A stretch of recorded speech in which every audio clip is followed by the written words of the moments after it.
What's up, man? Appreciate you clicking on this video. What you're about to see is a recording of the Rising podcast. This is Sophia Reisinger's podcast where she interviews Joey and myself while we were on this yacht in Croatia. And so what you're going to learn is a lot of the secrets to changing your default action so that you can lose weight and keep it off permanently.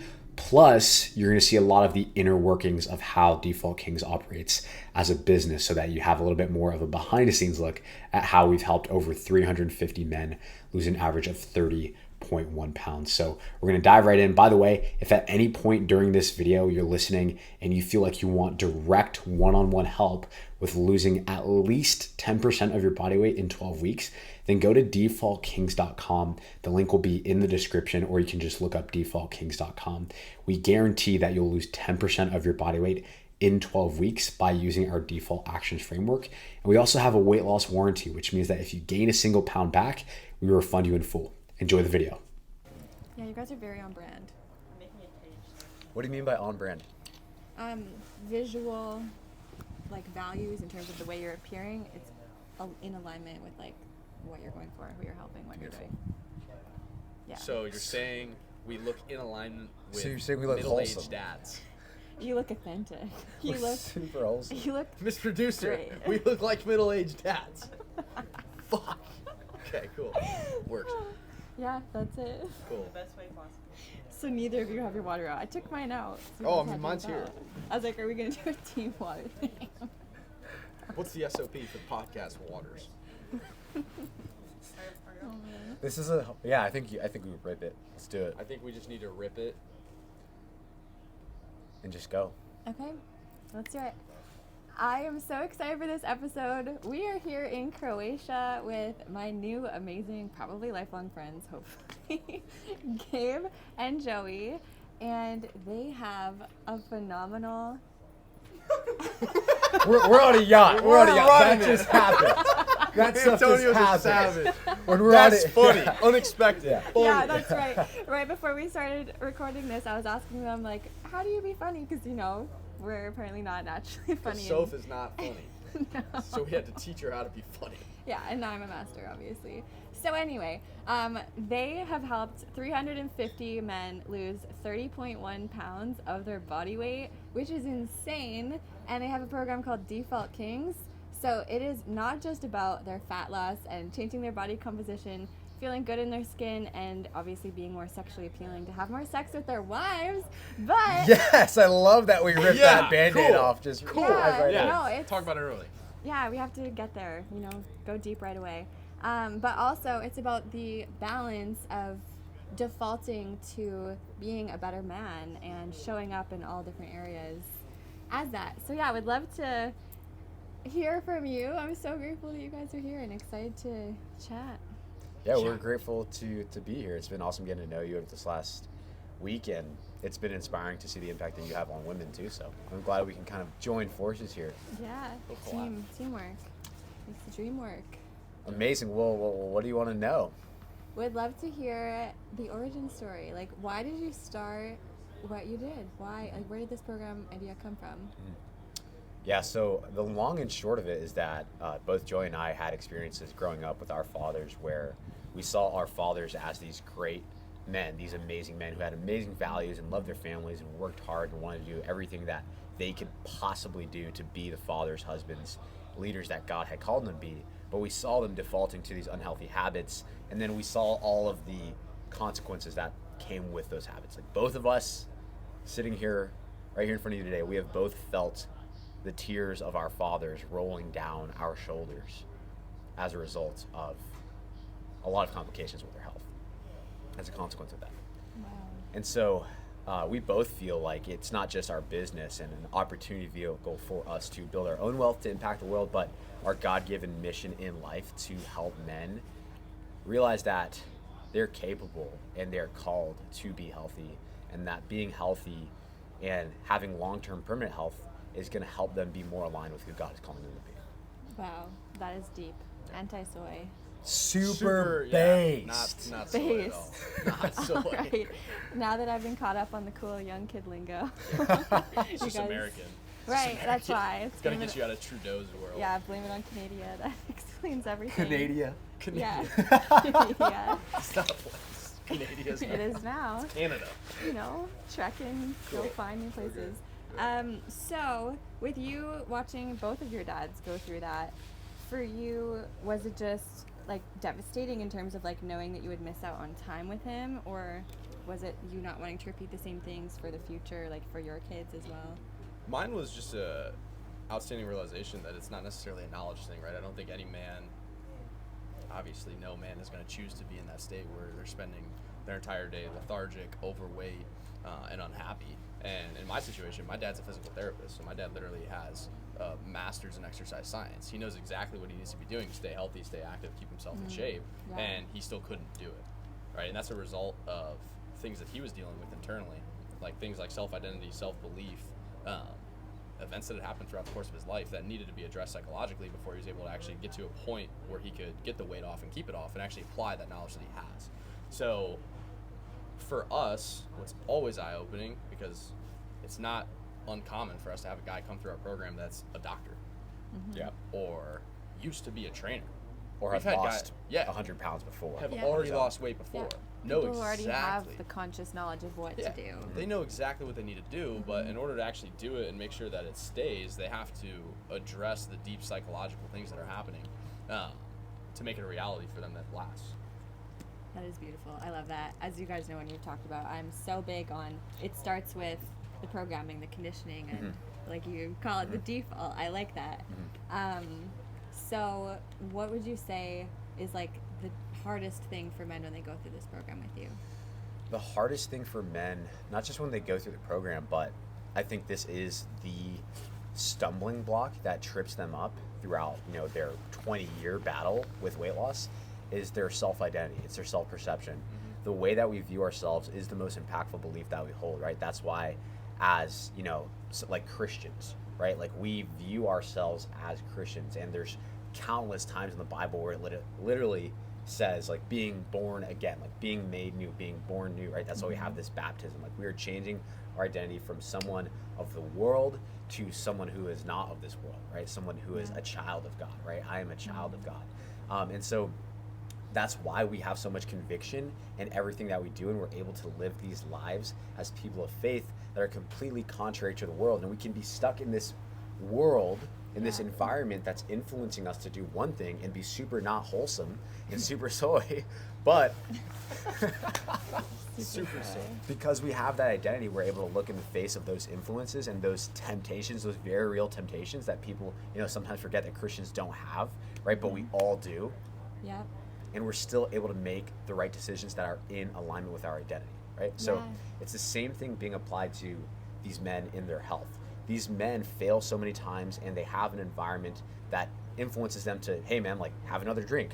Oh, you're not drinking tonight? Like what's wrong with you, right? They have these life stressors where, they have no purpose at work, and so they come home and they have to deal with that and have this dopamine hit with the food that they're eating. And they start to view themselves as a fat piece of shit. And this is language that we hear time and time again. You would think that like every person who comes through our program, this is just like lingo in their world, but it's just an identity that these men take on, where they look at themselves in the mirror and they see a man who's lazy, undisciplined, overweight, incapable, unable to protect, a disappointment. And I remember specifically, there was this moment where my dad was in a really, really negative spot with his health. And I was at work at the time before we started the business. And my boss comes and gets me, and she brings me to the front desk, and she says, "Your dad's on the phone. He just called the office." And I thought that was weird because he didn't call my cell phone. Yeah. Or I didn't see him call my cell phone. And I pick up the office phone. It's my dad on the other side, and he says, "Son, I need you to leave work right now. I need you to rush home because I need to go to the ER." And this is something that happened multiple times a year because of his diabetes and how uncontrolled it was. But this was the first time that he asked me to take him to the hospital. Wow. And you can imagine what that was like for me. Scary. Scary. Very scary. It felt unfair. I was angry. Think about how intense that was for me. And now imagine that times 100 for my dad. Having to be the man who had to call his son to take him to the hospital because of habits he couldn't control. Yeah. And so I get home, I open the front door, and I have no idea what I'm walking into. I don't know if my dad's gonna be collapsed on the floor or packed up and ready to go to the hospital. But I walk into the house and I just hear my dad weeping in his room, just alone. And he comes out of his bedroom and he kind of collapses in my arms and he says, I'm so sorry. As he's weeping, he says, I feel like I disappointed you. Like I feel ashamed, right? And that's how these men view themselves. They feel like they're disappointments. And I felt that pain coming from my father when he was crying on my shoulder. And that's the most difficult thing for them to overcome. And that's why we start with their self-identity. That's why before they learn about the perfect way to do their amazing squat form and exactly what shoes to buy when they're doing deadlifts, we address their self-identity. Because if they don't change that, nothing else changes. And even if it does, it won't stick permanently. Wow, so powerful. I think that the story you have goes to show how much you've been able to take something that was difficult for you to experience and go through and actually turn that into something that helps other people. It's like turning your gift into purpose. And I think a lot of people, especially who may automatically be entrepreneurial or trying to figure out, what do I do with all these different ideas? I mean, they might be monetarily successful in certain things, but they still feel like they lack meaning and purpose in what they're doing. And I love how it was like you're unconsciously competent at just like automatically going to create something that was helping people on such a deep level. Yeah, I think that comes back to a skill for entrepreneurs being able to be retrospective and try to learn the right lessons from the life that you've lived. Because one thing that we all know for sure is that every single person sitting here has lived an insane life, right? Like you've dropped some details about your past and conversations over this week that you almost brushed over casually, but there's some heavy stuff there. Even Joey and I were talking about it. Right. Joey and I were talking. Having a good time. Yeah, we're having a good time. Having a good time on a yacht. We're on a yacht, people. We're doing party people stuff. Joey and I were talking about like one of the things that you mentioned to us, and we were like, man, there's a lot there. There's a lot there, and I think so many entrepreneurs discredit themselves. They discredit the life that they lived, or they lack the skill of being able to look back and look at all the lessons they've learned.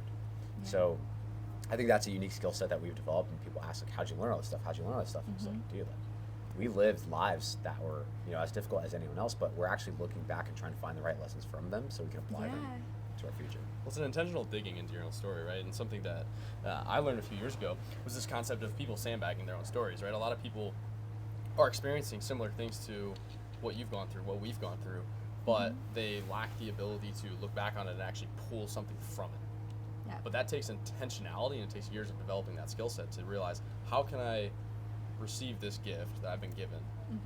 Which, first off, you actually have to believe that you've been given a gift. You haven't been given a hardship, you've been given a gift.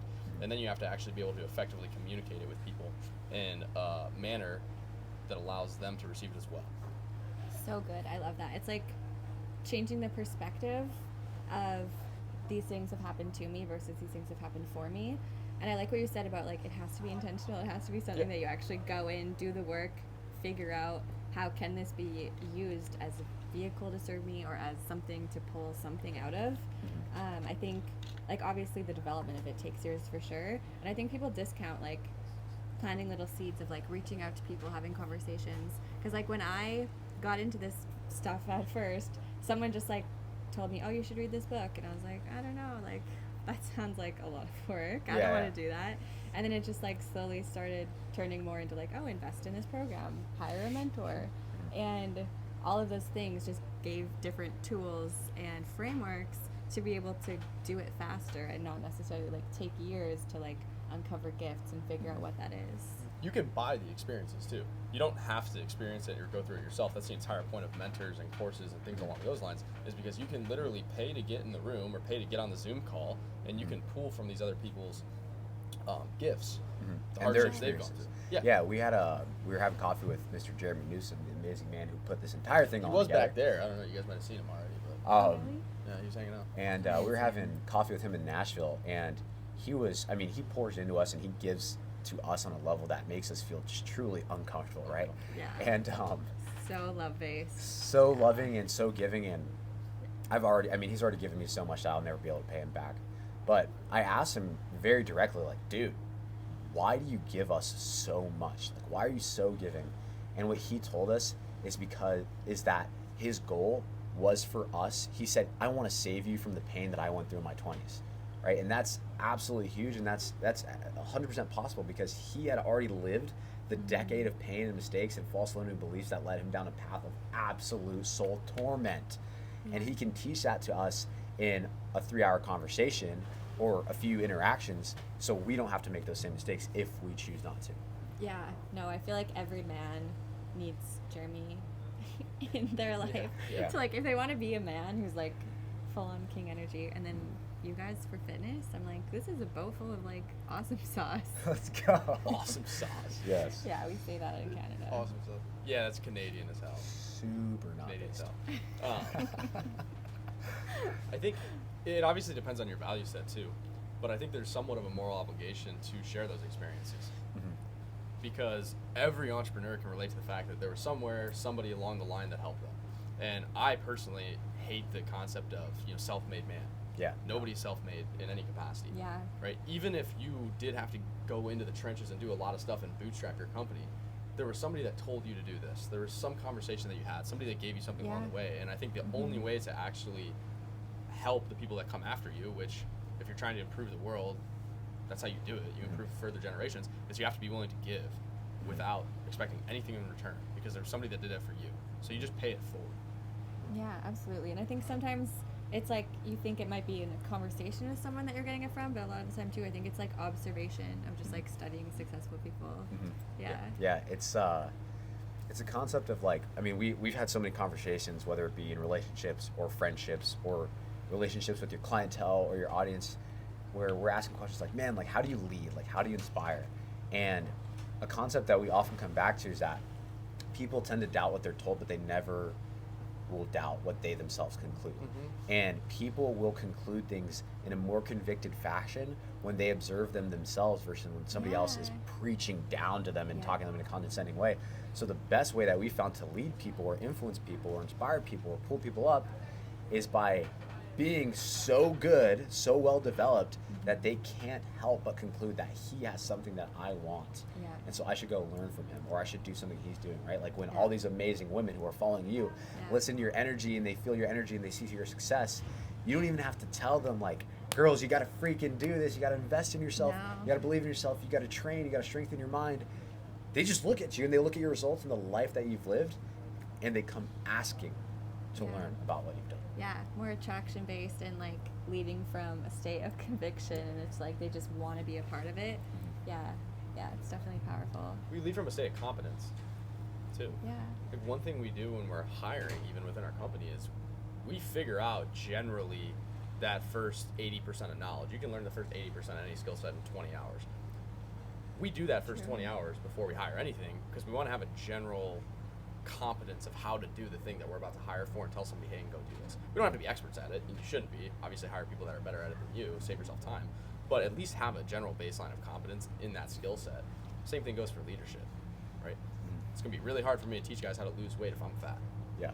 Nobody's gonna respect that. Nobody's gonna listen to it. Leading by example and You embodiment. could know everything. Yeah, you could know everything. You have somebody like my dad. He knew everything, but he's 60 pounds overweight. How is he gonna lead guys to lose weight? He's not, because the competence isn't there. There's no evidence. There's no proof. There's no reason for people to actually believe you. Yeah. And like speaking of leading by example in that way, what I've noticed about you two, and I was thinking about this, I think I was looking at your Instagram story or something, I don't know what it was, because everyone's been posting, blowing up the feed, whatever.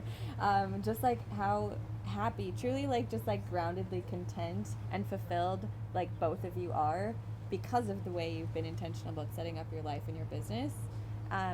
So would love to hear from your perspective, like, what is missing from other people? Not like what is missing from them, obviously, like everything they need is within them now. But what are they doing that could be slightly tweaked or altered if they were to do something more meaningful? Like if their business is like lucrative, or you know what I'm saying? Like it's more purpose oriented.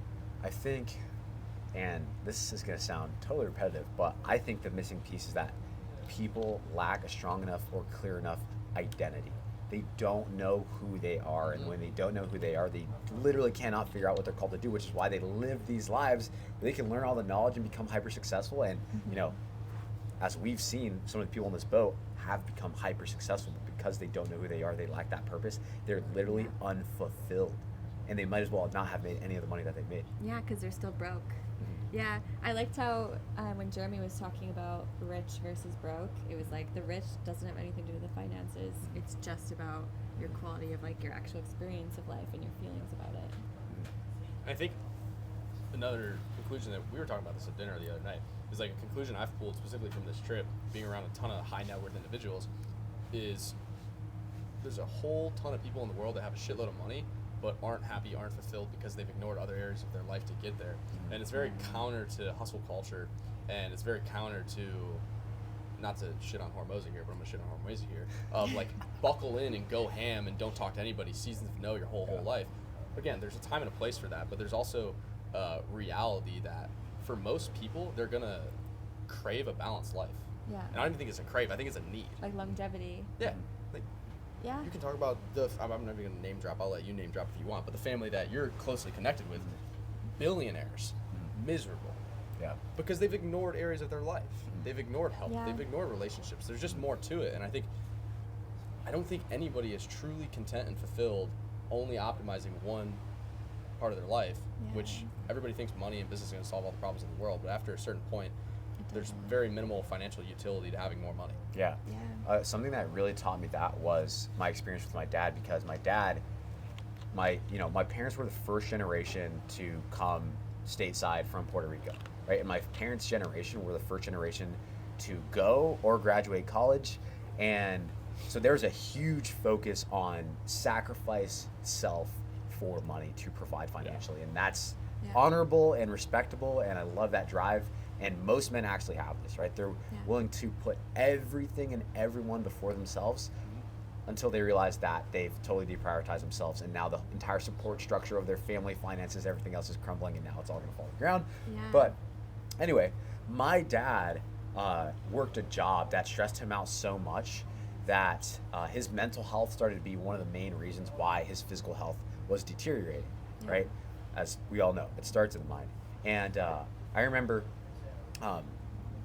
looking at my dad laying in a hospital bed one night, one of the many times that I've seen this, but I remember this thought consciously where I was looking at him and I had already made the connection that the stress from work was causing him to have unhealthy habits.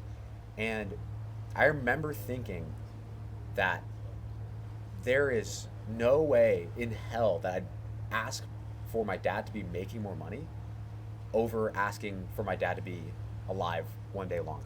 Right? Like, I would rather have the dad in, again, amazing, love the drive, absolutely, you need to provide. If you're a man, you need to be able to take care of everybody who depends on you and impact the world financially 100 million %.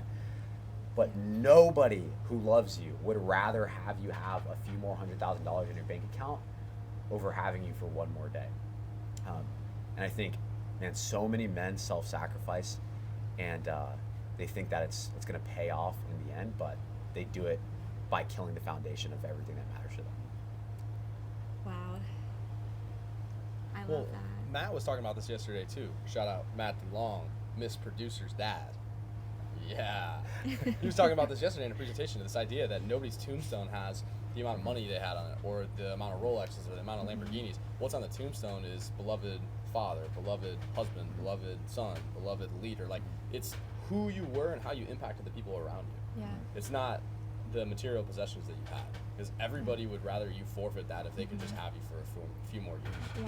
Yeah. It's like that's the legacy you leave. Yeah, another question I asked Mr. Newsom very directly, because I was just mind blown by how much time he was giving us when he could have been using that time for so much more financial gain. Like, right, you know how much money he makes and he's capable of making, and he talks about the 30K in 9 minutes, just like that, right? Yeah. And you start running the numbers on how much time he's spending with you not making money and how much money he like potentially could be missing out on, and you're like, dude, like, why are you hanging out with us? Yeah, what are you doing? Your hourly rate, brother. Hey, shouldn't you be working, brother? Right. You just start running the numbers like, interesting. Mm-hmm. But when I asked him this, what he told me is that literally the number one thing that fulfills him is giving his time to others. Yeah. And that's more fulfilling and makes him feel wealthier than sitting behind the computer screen and generating It's the so millions of true. dollars you did. It's like when I made the most money, it wasn't even necessarily when I was feeling happy. If anything, I was miserable. It makes me think about like one of the bigger reasons why I started what I do is because my siblings were always dealing with like addiction and depression and felt like they just had no purpose. And so for me, it was always like, I don't want other people to be in so much pain that they are like, well, the world could be better off without me. And I think like everyone at any point in their lives like might have a thought like that. For some people, it's like a recurring pattern and theme, but just like doing work that actually gives you meaning and gives you life because you know you're doing something important, something meaningful. Because I mean, we're floating on a rock in the middle of space, and it's kind of crazy, but it can be a lot. Like there's a lot going on in life. Yeah, like I hear a lot of people like take that idea. I think not nihilism, right? Like nothing we do really matters. Yeah. I don't view people who see the world that way as the happiest people that I know on No, earth. they're miserable, and why would they choose suffering? They're choosing suffering to have those belief patterns. And then you meet a guy like Matt programs. DeLong who is talking about how you should spend your life doing things that last after you die, right? It's all about, that was a quote from Matt DeLong, by the way, that was not Gabriel Pluguez. But it's all about being able to know who you are, know what your purpose is, because then you'll be driven to live that life that's so fulfilling, and it'll extend after you're gone. Yeah, absolutely. I would love to hear what your favorite part is of what you do on like a day-to-day basis. I mean, I know we've talked about like, obviously it probably feels amazing to be able to help these men show up better for their families, for themselves, for their health. And I know that like there's nothing better than like actually the helping people transform component of it. But in terms of like having this online kind of work, like what is the best part about it for you? For me, it's always been just pouring into whatever layer is beneath me, right? And when I say beneath me, I don't mean like less in status or anything like that. I mean like literally structurally from an organization perspective, who is it that I am designated to? So when you're starting your business and you're bootstrapping, you're coaching all the clients too. So at that point in time, it was pouring into the clients because they were the people that I was tasked with managing. Then we hired coaches, and it was pouring into the coaches now because that was the layer of leadership that I was in charge of. So I pour into the coaches. That fulfilled me. Then we hired management of those coaches, and now it's pouring into the management who then manages the coaches, and then the coaches go and serve the clients. So for me, it's always been pouring into whoever is directly responsible to communicating with me and making sure that they're their best possible self, because I know if that layer is taken care of, the layer beneath them is taken care of, and the layer beneath them is taken care of, and eventually you get to the point where it's the clients that are taken care of. So it's always been the team for me, because I know how you as a business owner treat your team is how your team is going to treat your clients. So that's always been my favorite part, is just having a unit. It's always been. Yeah, I feel like that's very holistic of you across all different planes, because just like observing you this week, I feel like you're very like jump into it and team, like you're just like solving things, and I feel like it's like you do the same thing. In the Ops, work that baby. You just you love it. Super ops. It's not even Team. work. Ops Yeah, it's fun. mind. It's fun, and I think the reason this spawned for me, actually I don't know if I know the reason, but it's always been that way my whole life. It's always been about team. It's always been get in a capacity where I can lead, get in an environment where I can inspire people around me to go and inspire other people, because that's the way you make the most impact. Me as one man can only impact so many people directly, but if I have layers of leadership and I go and inspire this guy, he inspires 2 people, those 2 inspire 4, those 4 inspire 8, those 8 inspire 16, and you just keep going on that Ripple pattern. effect. It's a ripple effect. And the only way to do that is to look at it from a team perspective and know that you aren't responsible for responding to everybody. We literally sat in a retreat, and I looked at the clients and I said, you're having a better experience because I don't spend my time pouring into you. I spend my time pouring into the people that pour into you. That's why you guys have such a good experience here.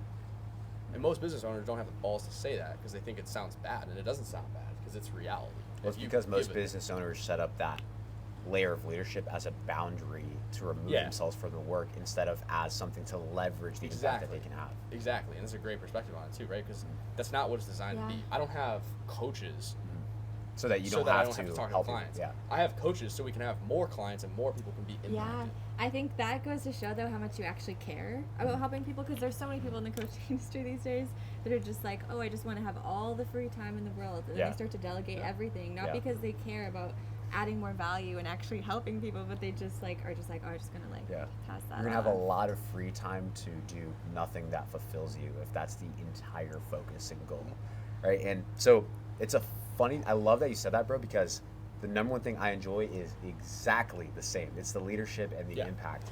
And I remember when I really grasped this perspective, I learned this from Petey Kinder. I was at one of the events that he was hosting, and he's a pastor of Peak City Church in Colorado Springs, Colorado. Amazing individual.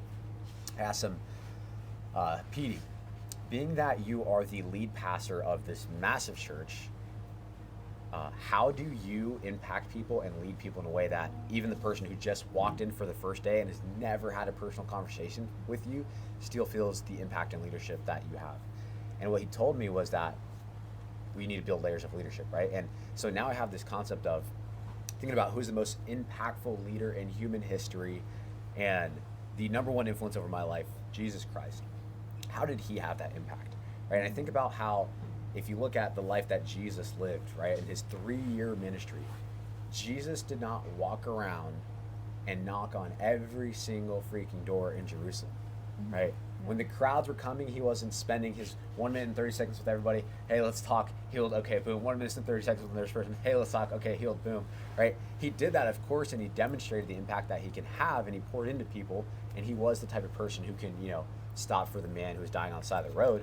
But the main people who he poured into were his disciples, right? And then he sent them out to impact the world and build the churches, and that's why we all go to church here today, why we all are the people who are able to continue impacting the world today, is because he poured into his layers of leadership and he kept them focused on the mission, right? Yeah. So I love pouring into layers of leadership. I also love just continuing to keep people mission focused, because I think that keeping people mission focused is what allows them to stay bought in, right? It's what gives them that why that keeps them going even when times are tough. And I think it's the same mission down from the client who just joined, yesterday, for the man who won the bid, to our sales team, to us ourselves, is focusing on the fact that I tell every single client, every single employee, everyone, we are doing this because we are here to open the door and show men that there are blessings that God has for them on the other side of their health, right? And having people focus on that mission is what allows them to take that next step forward and wake up and do the work, even when they don't feel like doing it, from the newest client to the longest employee. And you bring up the mission and the team and everything. I think it's important to understand that there's two separate things going on as a business owner. There's management and there's leadership. They're different things. People think they're the exact same thing. They think because I'm a good leader, I'm a good manager. Because I'm a good manager, I'm a good leader. You're not. It's different. They're not together. Leadership is the emotional part. Leadership is emotional. Management is the logical, right? So if you're looking at it from a operational perspective and super tactical, when you have a team, the things that are going to incentivize them are KPI bonuses, their salary, monetary things, performance audits. Those are all things that you do need to have in place as a business owner, but that only motivates a human being for so long. On a long enough time horizon, that person is probably not going to stay at your company if they're offered more money to go somewhere else. What is going to keep them there is the emotional side, the leadership. How can I inspire this person? How can I get them as bought into the mission as I am as a business owner? Yeah. Will they ever be? Probably not. It's not their fucking business. So they're probably never going to be at that level that you are. However, if you can tie back all the things that you're doing in the company to mission, you're going to be a much better leader because you're going to be inspiring your team. You're not just going to be managing your team with super tactical things like salaries and KPIs and bonuses. Yeah. Ultimately, every person needs to know why they're waking up every single day. Have to. And at a certain point, if they're a good employee, which you want them to be, or a good team member, and you're a good leader and the company's prospering, ideally they get to a point where finances are covered, right? And they don't have to worry about anything, and they're not just waking up thinking, like, I need to go work for this company so that I don't starve today. Yeah, right? I think a big part of it is like helping people build their dreams within what you're working on together. Instead of it being like, oh, we're building my dream, like I'm the boss, like this is my dream and you're just going to help me with it. It's more like, what are your dreams? I think there's a lot of employers who aren't even asking the people that are working with them, like, what do you want? What is your goal? What lights you up? Yeah, there's a lot of employers that aren't even asking their potential employees or current employees, what is your 5-year plan? Yeah, or like, what are your values? What's important to you? What do you want to do? And then Because we've had people come through our company that after 6 to 12 months, they're like, hey, I'm going to go start my own thing. Well, of course, we know how to mitigate this now.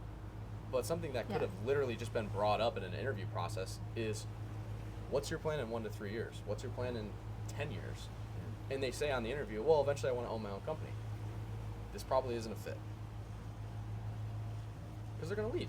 Then you just wasted a year training that person, pouring resources into that person. Yeah. So you can mitigate these things early if you're actually thinking about the human being and you're not just thinking about you and your business.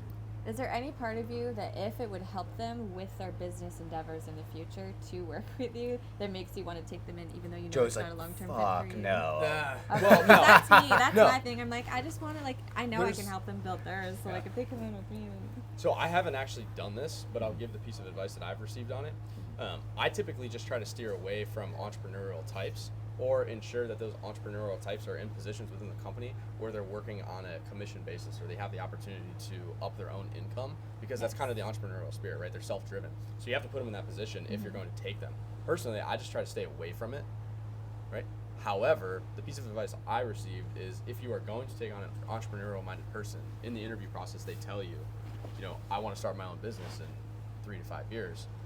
Something that you can say, and this is super tactical, again, I haven't done it, but this is advice I received, is you could say, cool, I'll take you on, we'll work together for 3 to 5 years, I'll mentor you in entrepreneurship, I'll help you start your company, but when you start your company, I want fractional equity in your company, in your startup.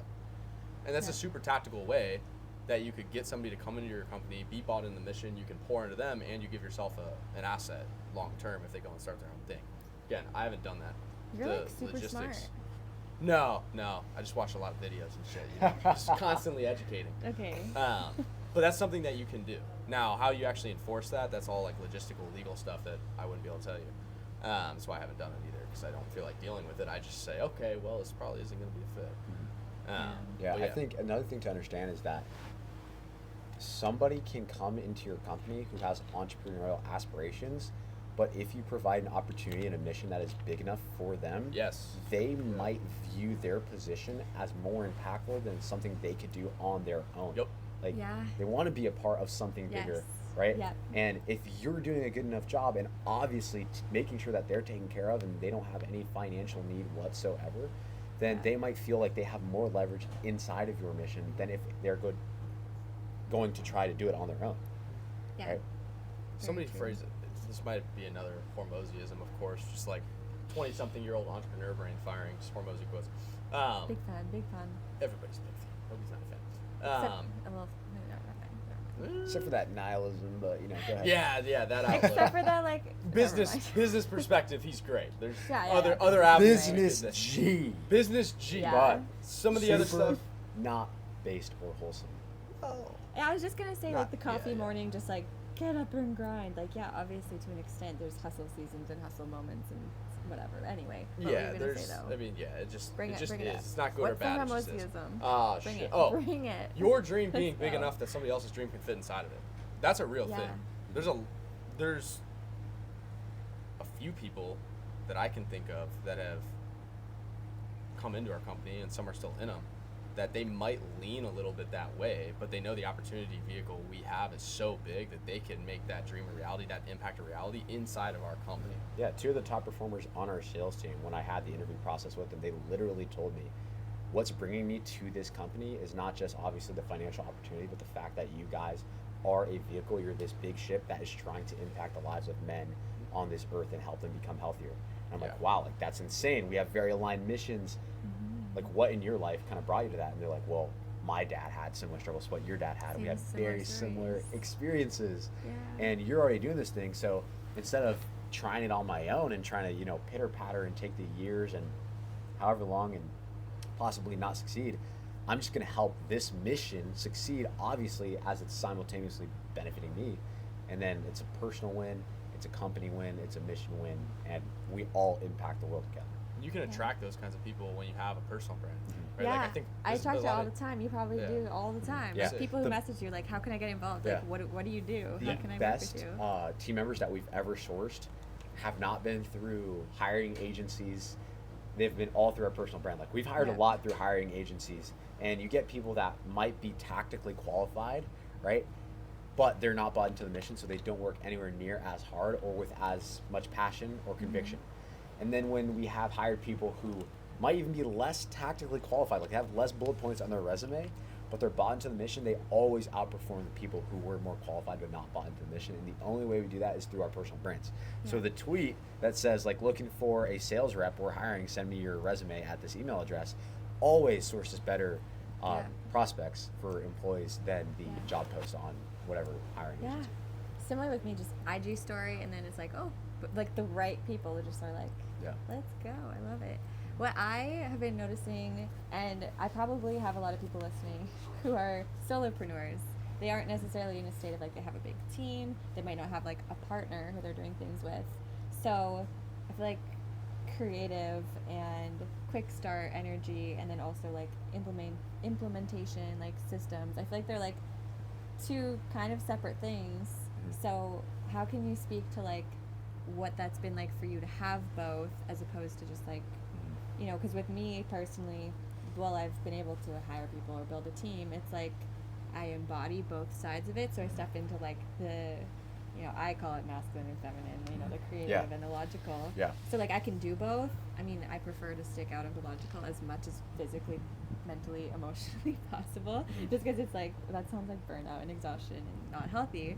So like, for if anyone who's listening who is a woman and they are a solopreneur, I'm just curious if you have any input if someone is looking for like the, you know, the bee's knees kind of setup situation. I mean, at the end of the day, I think that we all have very unique gifts, right? It's not that one is better than the other, it's that they're different and you need both, right? Like me as the quick start inspirational speaker dude, just freaking cowboy, there's a lot that I can do with that gift on my own. But at the end of the day, if I don't have the organizational, structural, managerial type mindset behind what I'm doing, it's going to be disorganized, it's going to be inefficient, it's going to fall apart at some point. Same thing with somebody who is very logically minded, organizational systems approach. Ops, Mr. Joey, you can get so stuck into that you miss all the heart behind what that system is literally built to fuel. And at the end of the day, then it just looks like a beautiful spreadsheet or flowchart that accomplishes nothing. So you need both, and it's very difficult to switch in and out of those things as a solopreneur. And if you're in that position, then I recommend absolutely having blocked off areas of focus where you can be in one mindset or the other, and you can have that continuous energy flow. Because there's this quote, I don't know where I heard it, but the number one killer of creativity is a calendar, right? Because as soon as you get into that, 1 hour block that you have to create, 30 minutes in, you're thinking about the next thing that's coming. And so you can't really be in the flow, right? The flow, if you think about the flow, like that energy is when there's no walls, there's no obstructions, your mind is just going. But when there's something else on the calendar, your mind is not going. There's an obstruction, there's a wall. So I think if you're doing it yourself, block off extended periods of time. Like I've done 1 day create, 1 day all logical system stuff, right? Or find a partner who is uniquely gifted at the other thing, right? Like both Joey and I impact people in a very unique way, but he is absolutely more of the systems, logical-minded, operational approach. I'm absolutely more of the go-getter, cowboy, inspirational, just fucking blow everything up approach. I love that. I asked that because the way that I teach it to the women is like, you do need to step into both, and I go off like time blocking, obviously, time management, but we can't manage time, we can manage activity. So in terms of like bucketing, I like that a lot, but especially for women, maybe you guys don't have to deal with this because your hormonal cycle is like 24 hours, but with us it's like during certain parts of our hormonal cycles we have more access to the creativity, and other times we're more like rah hustle, let's go. Leveraging. If you have it, absolutely leverage it. I think it's very easy for like me and Gabe to be like, oh yeah, just find a partner that's uniquely talented and absolutely a master of his just find your partner in crime that's going to build your mission in life, man. Just find him. Super simple. And there's obviously like life partner, way partner? It's a business partner, right? Just find a perfect relationship. It's really easy to say that, right? But I think something that's worth us mentioning is the fact that when we first partnered up, it wasn't necessarily that way. We had a natural inclination to be better at our independent skill sets, but the longer that we worked on those skill sets, the better we got at them. So now everybody can see us and be like, holy shit, you guys are a match made in heaven, acquisition and back end, boom. But what they didn't see was 2 years ago when we met and we were working together, it was a little muddier than that. Like Gabe was doing sales, I was doing some sales, Gabe was doing some coaching, I was doing some coaching, we were both writing content. We were kind of doing similar things, and then we just realized, what are we most naturally skilled at? So the only thing we had in the beginning was the mission and the values and where we're trying to go and the trust. That's all we had in the beginning. And then we just realized, okay, I think you're going to be better at this. Go do that. I think you're going to be better at this. Go do that. And after 2 years, everybody's like, holy shit, you're so good at acquisition and sales. And everybody's like, holy shit, you're so good at fulfillment and product. Right? But it's because we just did it. Yeah, you just developed it. So like naturally, if I'm going to go work on that one thing, I'm going to get a lot better at that one thing. He's going to get a lot better at his thing. So that the skill set side of it is developed over time. I think if you're looking for a partner in the beginning, all you need is mission, values, and trust. And then the other things will develop over time as you delegate them. Yeah, Jeremy gave us a quote yesterday during one of his many speeches that he's given on this boat. And he said the secret to success is two things. I forgot one of the things. I have it written down, so I'll check my journal when I get back. But I know the second thing was focus. For sure, that was the second Yeah, thing. that's funny. I couldn't remember Fear. the first one either. Oh, I think it's probably because we focus on overcoming the fears so Okay. much that maybe, you know, I feel like you're the kind of person who's deep into the personal development side of things. So for 100%. you, you're like, well, the fears are there, but they're also not the ones stopping me anymore. 100%. But right, he talked about this idea of focus, and like at the end of the day, finding a partner or being able to activity block effectively is going to give you a greater ability to focus, right? Like there's literally less room for error. You can imagine focus as like bowling with the blockers up, right? Like it's just literally less places that the ball can go, and so it's more likely to hit the pins, right? When there's more space for the ball to go, then it can pretty much go anywhere. Super Mind profound. blowing. Super deep. That was super profound, Yeah. you brother. Yep. Super based. It's the It's deep like inspirational the speaker ocean. sound coming out. Yeah, it's just flowing like water. Are you hearing that? I think they're partying on that boat. Yeah, I thought I heard that. I thought they're it sounded yelling like in army, Croatian. like chanting or they're Yeah, somebody's- singing. Yeah, They're they're singing chanting. That's something. awesome. That's super Ooh. cultured. That is super Super cultured. cultured. Sounds like Croatian. We're in Croatia. Super Croatian. Super Croatian. Super Croatian. What's been the most Croatian thing you've seen on this trip? The people.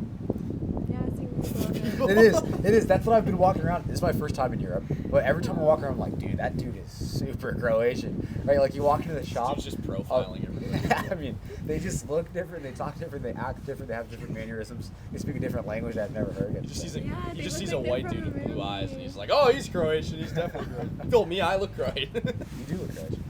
So picturesque and dreamy, and it just seems like they have such stories to tell. Just every little corner, every person. I'm like, what's your background? Like, where did you come from? Yeah. What about you guys? I know you said that's part of it. Is That's that part of it. The most Croatian thing I've seen on this trip was when we pulled up to, I don't know what the island's called. It's a very small town. And Joey and I and Miss Callie over there and Jackson went on a little walk.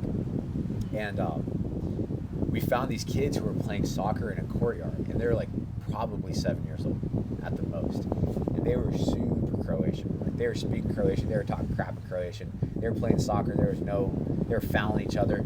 Most Croatian thing I've ever seen. Anyway. Yeah.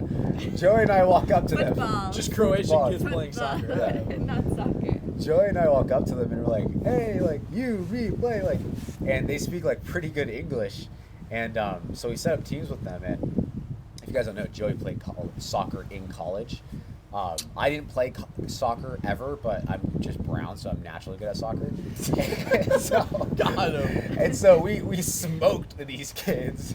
And Yeah, we smoked these yeah. 7-year-olds in soccer. Yeah, it's great. We absolutely smoked them, and they're talking crap to us the entire time. And it was funny that like 2 of the 20 English words they knew were shit and fuck, and every time we just messed up, they'd be like, shit, man. That was the most Croatian thing we did on this trip. Yeah, that was wholesome. That was wholesome. I'm We should so preface glad that you they guys got to enjoyed us experience beating them in that. soccer. Yeah. They were laughing and having Yeah. fun. We weren't just being bullies. Yeah, totally. We made them better. Totally. Oh my gosh. Just So show you're up. We let them get a few kicks in or whatever. Yeah. It was a good time. I think the most Croatian thing I've experienced on the trip is everything here looks exactly like it does on Google Images. Like every little town we've gone to, I'm like, this is exactly what I thought it would look like. It totally lived up to everything I imagined. Just everything was to a T. The orange roofs, everything tight together.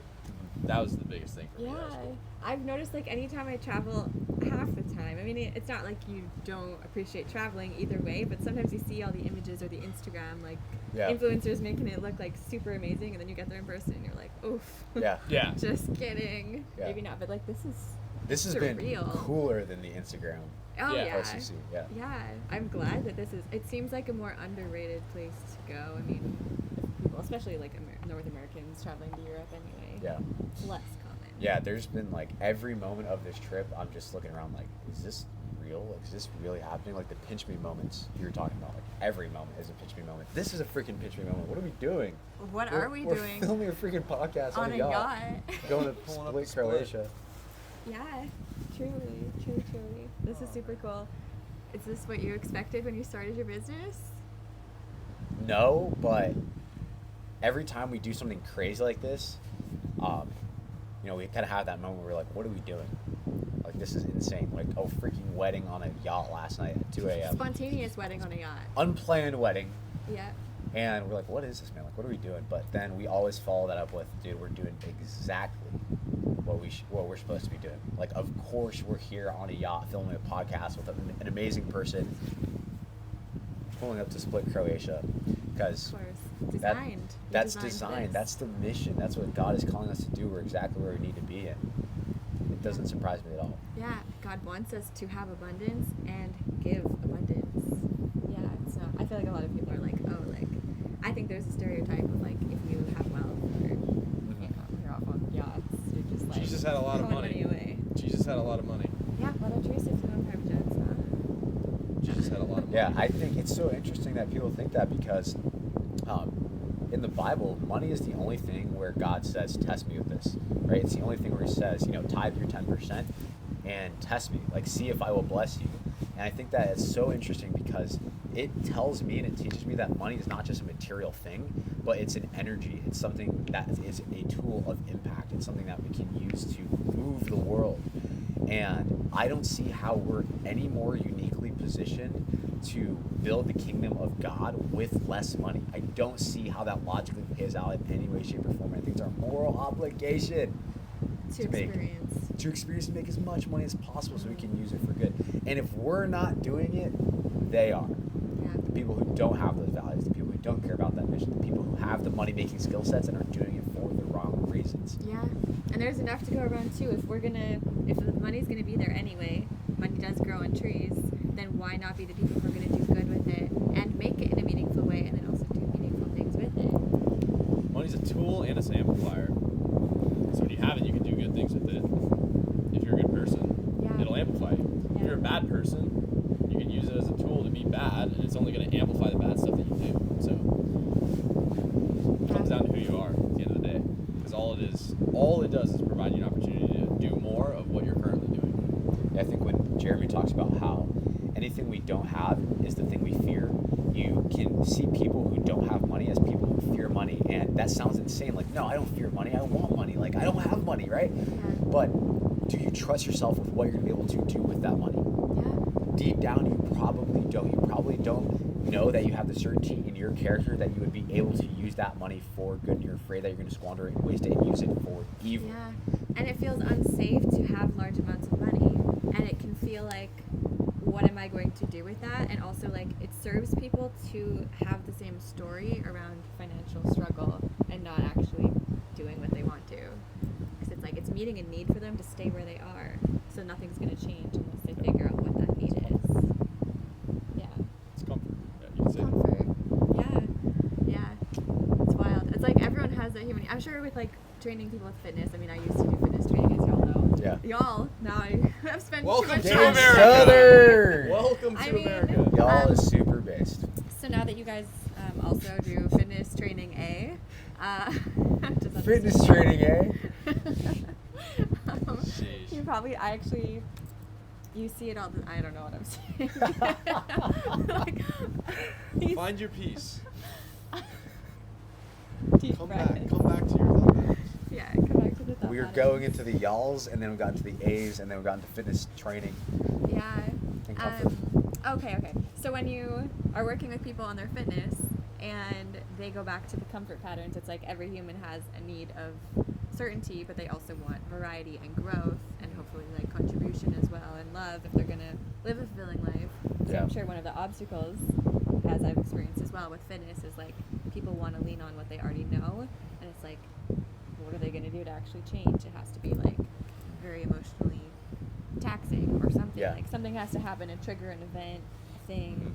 If they want to make a change, it's like the repetition of it or something big to change. Yeah, it's literally, although it's going to be less comfortable long term for them to remain in their patterns, short term it is more comfortable to just wake up and eat the Nutella croissant for breakfast.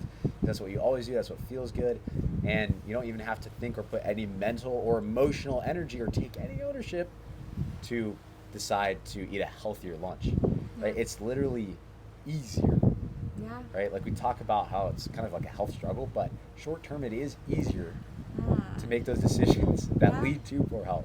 And then it's also harder. It's like you have to choose your heart because it's like easy in the moment, the short term of it, but then also it's like choosing the heart of like what is happening with your health long term. Similar with like people who are scared to start a business or scared to innovate, you know, an online program or something to help people deeper. It's like they know that they have to lean on that.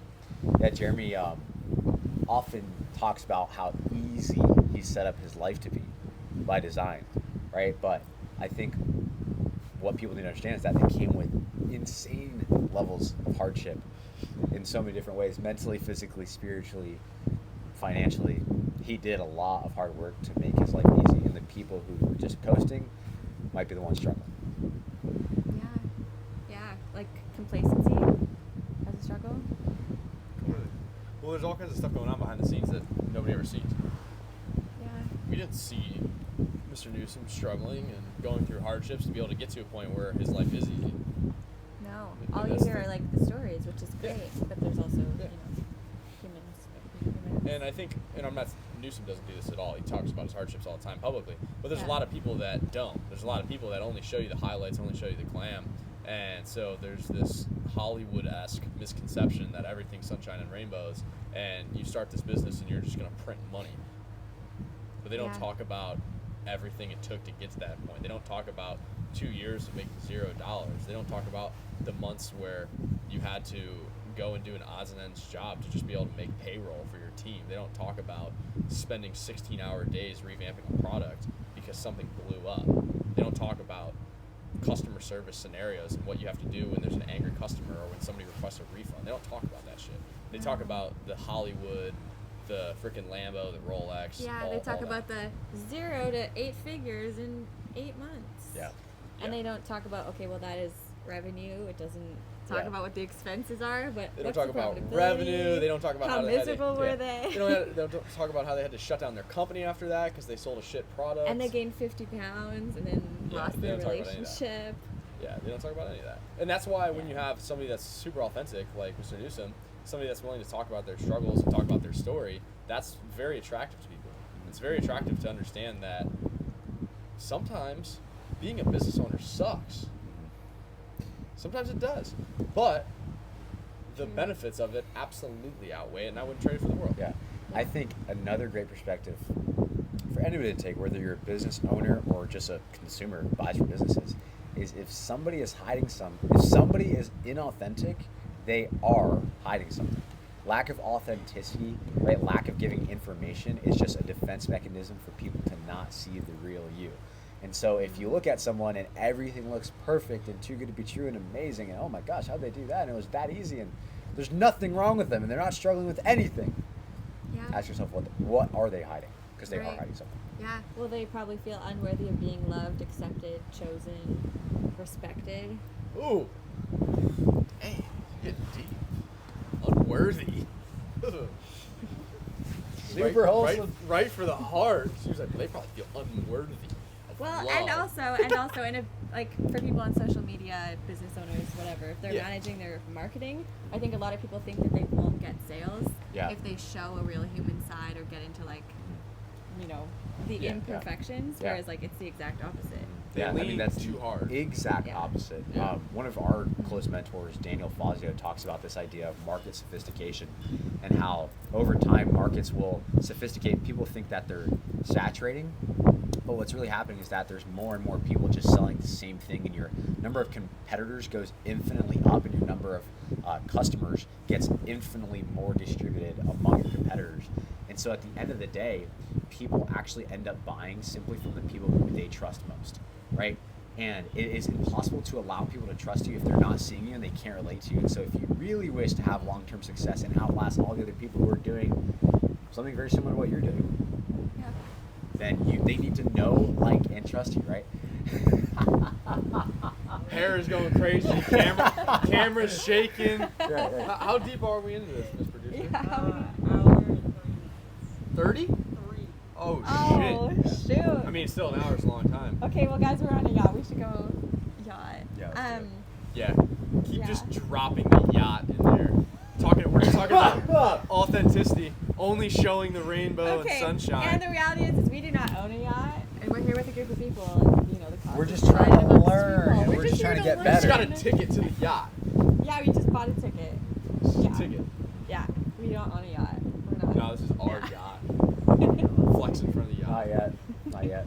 But we have the Yacht Crew Instagram group chat created now, so we'll have a yacht one day. We'll all go in on one. All right, this is news to me, and I'm in. Let's go. Let's go. I love it. Thank you guys so much for being here. You guys are literally amazing. You're so fun to talk to and way funnier than me. So We gotta Thanks for work being on you. Soph's humor. We gotta make her funnier for you guys, so you guys are more entertained. I think people laugh at me. Yeah, totally. That's okay. That's alright. I can handle You it. said it. I'm not saying it. You said it. I agreed with it. Anyway, how can everyone connect with you guys? Follow us on Twitter and any other social media platform. My username is Gabe Pluguez, Gabe. I have a super ethnic, super wholesome last name, Pluguez. When you make your Twitter account, because apparently nobody has Twitter on this boat, follow me. There's probably some men who'll creep who have Twitter. I have some people who are into crypto and whatever. Yeah, maybe, yeah. maybe the outliers. If you're base, you probably have a Twitter. If you're not base, make a Twitter and become base. And comment something hilarious under one of my tweets, and we'll talk shit for the rest of the time. All right. And you? Joey? Every social media, Twitter, Instagram, YouTube, Joey, Yoheim, JoeyYochheim. And P.S. If you're a family-minded man and you want to know how we can help you lose 10% of your body weight in 12 weeks, and 30.1 pounds. on average 30.1 pounds with 350 plus people going through the program, and you want to know how we'll refund you if it doesn't work, go to www.defaultkings.com and opt in. Shameless pitch, sorry. It's all right, Just man. doing Take it. it, bro. Yeah. I'm proud of I had to you. go sales. Going sales. Go sales. Pitching ruthlessly. Yeah, no, genuinely though, if you're a man and you're listening to this, then you're probably somewhat interested in amazing women because you follow those amazing women.